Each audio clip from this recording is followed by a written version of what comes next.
Let us see the SHM in the U-tube cylinder and then the spring.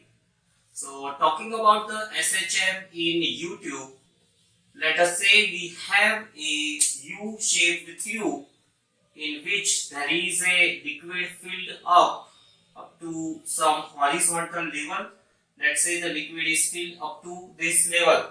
Now if you push the liquid in one of the tube down by the distance y, so level over here will be here, and because of the pushing liquid y in the downward direction, the level of the liquid goes up by the value y in the another end, right? So overall, if you see the change in the level of the liquid, it is y in the upward direction as well as y in the downward direction. So total the height of the liquid column, right, which is going to undergo the oscillations, it is 2y. So let us see what will be the time period of the SHM that the liquid in the tube is going to undergo.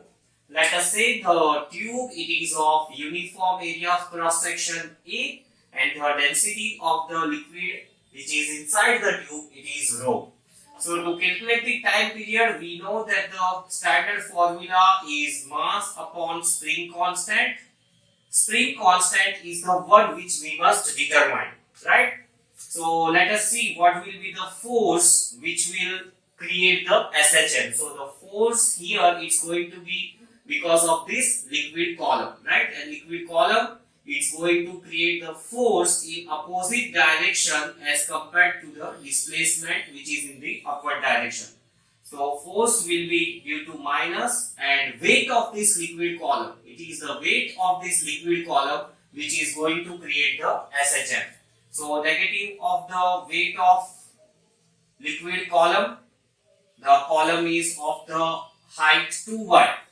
So further solving, weight is nothing but volume into density into gravity. So volume will be area of cross section A, width is 2y, the density is rho, and g is the acceleration due to gravity. So this one, if we compare with the standard equation, the value of k, which we get it as 2a rho g. Let us substitute this value over here in the equation of time period. Mass of the liquid, what will be the mass of the liquid in the tube? So it is the A, right, area of cross section. Let us say total length of the tube till here. The liquid was initially till here. So the length of the total length of the liquid column, it is L.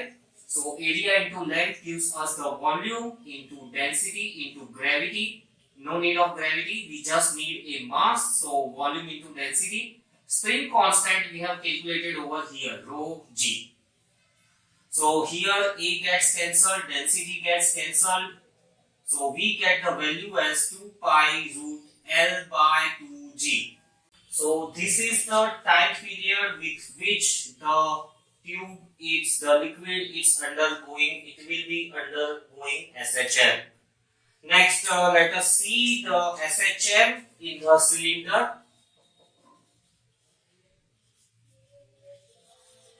SHM in the cylinder which is submerged in a liquid. So let us say we have a water in some bucket or a container and we have a cylinder inside.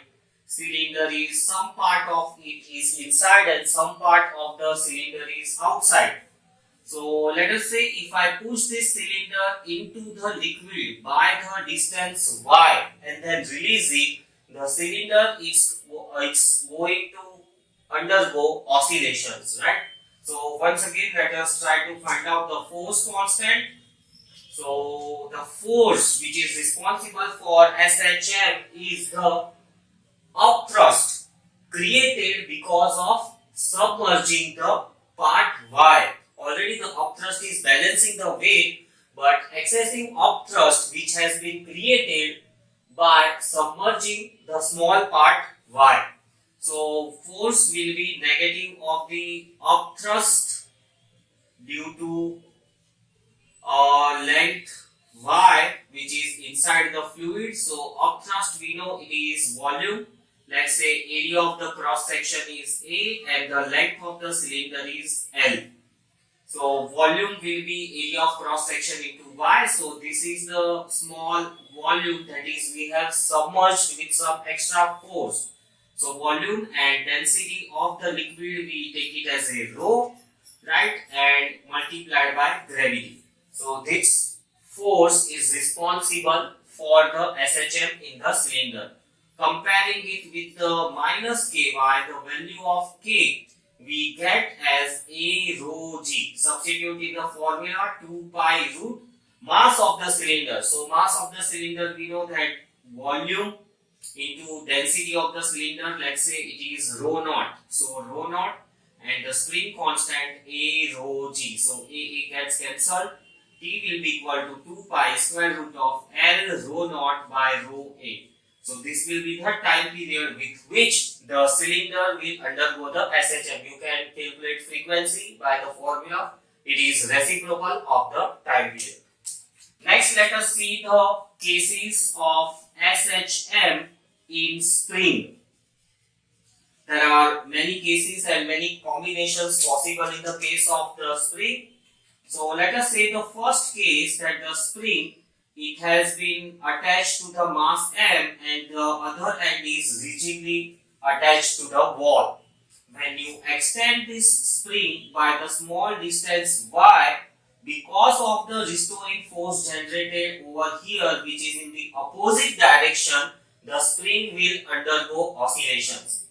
And for this, the simple formula we have is 2 pi root whatever the mass is attached and K, the spring constant for the K must already be given. So a simple condition for which the spring will undergo the SHM.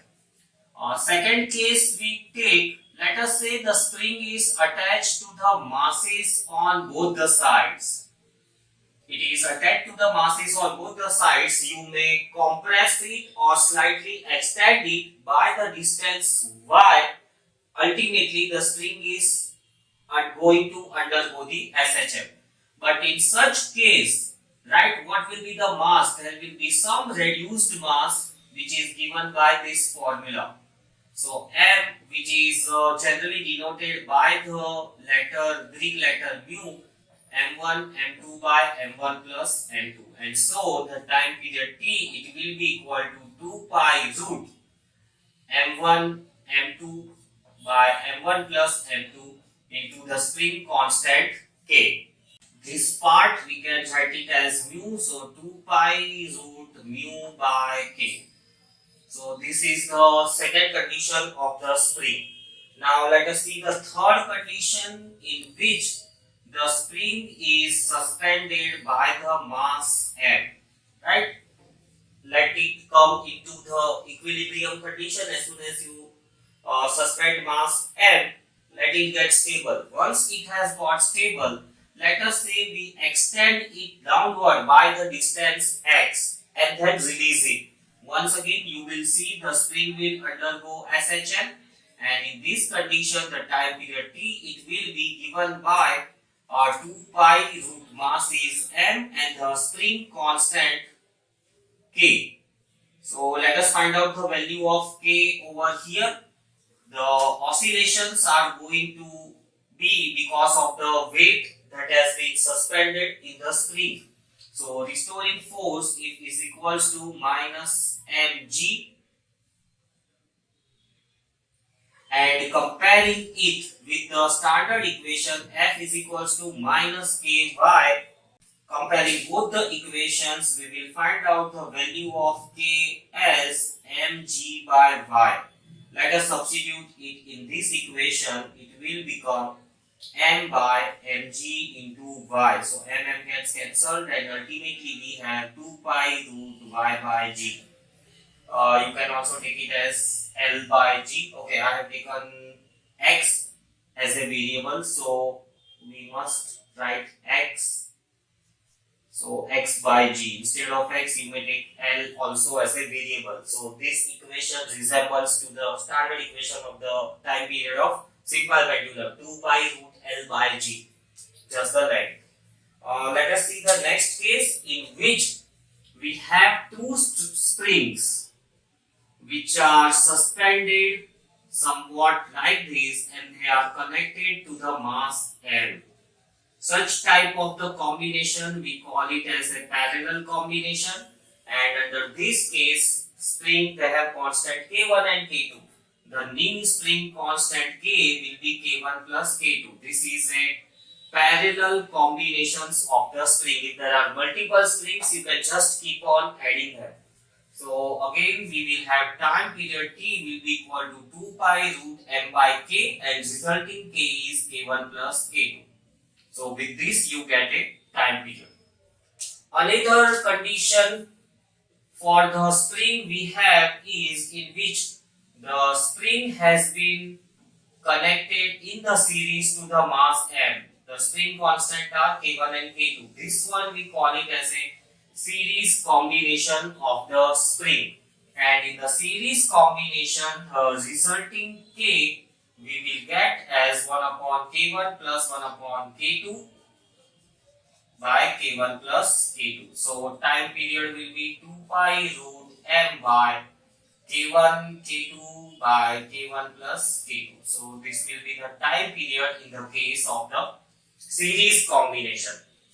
One more combination we have, that is, let us say the somewhat like this, the spring we have and then there is some mass m connected and then once again we have a spring connected at the bottom.